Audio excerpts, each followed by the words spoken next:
What if I told you that the future of our planet, the air we breathe, the water we drink, and the land we stand on, hinges on what we learn in our classrooms? But often education failed to teach things which are of more concern. We learn about the laws of motion, organic chemistry, Pascal's law, and we have absorbed information, shaped our perspectives, and reached beyond our visibility. Certainly, it's important. But are we truly being taught how to navigate complex challenges facing our world? Are we learning how to build a sustainable future? Are we learning how to address climate change, resource depletion? Are we learning how to be responsible custodians of our planet? We are facing huge environmental and social challenges. And I believe that educating and teaching young minds is absolutely central and an instrument of change. They are absolutely different from the government views of sustainability through environmental policies like regulation, tax, and other financial motives. But my point is that the solutions are not going to come from the textbooks that we study. Climate change is not a distant storm. It is a rising tide drowning the very delicate shores of our ecosystem. Some are witnessing heavy downpours, monsoon with no rain, and winters feeling so hot. Landslides, earthquakes, UV burns, sea level rising with temperature. And we are turning to be the victims of our unjust actions of our past. And that is why we need sustainability.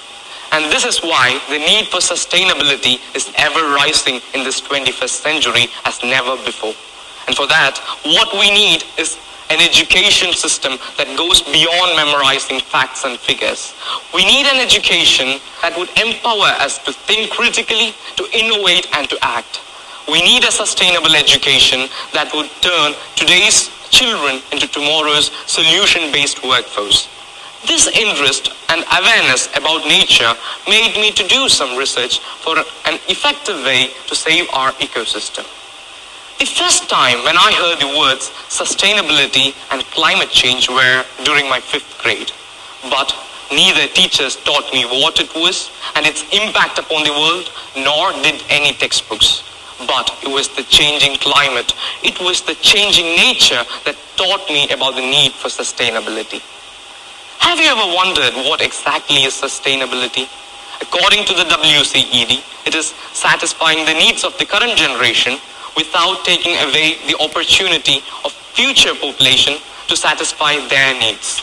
And sustainable education is a mixture of learning methods that would help students develop a knowledge about society, economy, and environment in a sustainable manner. Today, consumerism is being taught, neglecting the lessons of conservation. And this is why it's really hard for us to continue with this conventional method of learning. Thankfully, we are living in a time when education is being reimagined. And one such practice is forest schooling. And I think sustainable education must be a combination of both forest schooling and normal studies.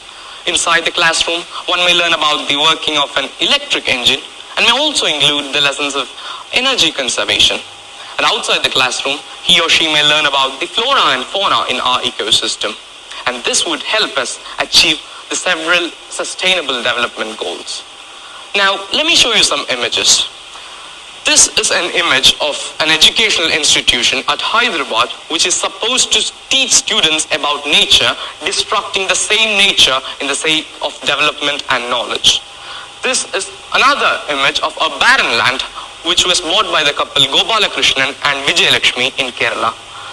They named their mission Sarang.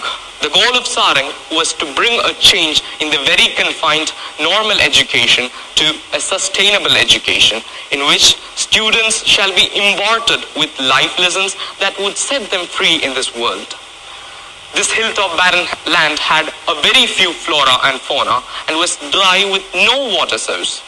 They thought it to be the perfect place for a child to learn about Adijivana and Upajivana, which means resilience and survival. They embarked on a journey with students including their own children, and turned the land into a lush green forest with a wide spectrum of flora, and the forest provided them with vegetables and fruits for their living. They built small reservoirs for water conservation and dug out percolation pits to prevent land erosion. The students at Sarang learned science, maths and geography by understanding and observing the nature. However, due to some financial troubles, the couple had to give away their dream of Sarang. But what Sarang teaches us is about the need for a unique approach to educate young minds and to have a better lifestyle in a sustainable manner. It gives us a model for sustainable living through effective ways of utilizing natural resources, practicing self-sufficiency, and approaching life with traditional practices. Remember, we are living under the dark clouds of global warming and climate change. The carbon emission in every nation is rising. Deforestation is being celebrated. Our future is in bleak. But change can be brought only through a joint action. And I think it is now our time to decide whether we need the outdated traditional education or an education that would impart sustainability. We don't have a planet B to reside, but what we can make is plan B, C, or D. And let sustainable education be an alternate plan to save our earth. Thank you.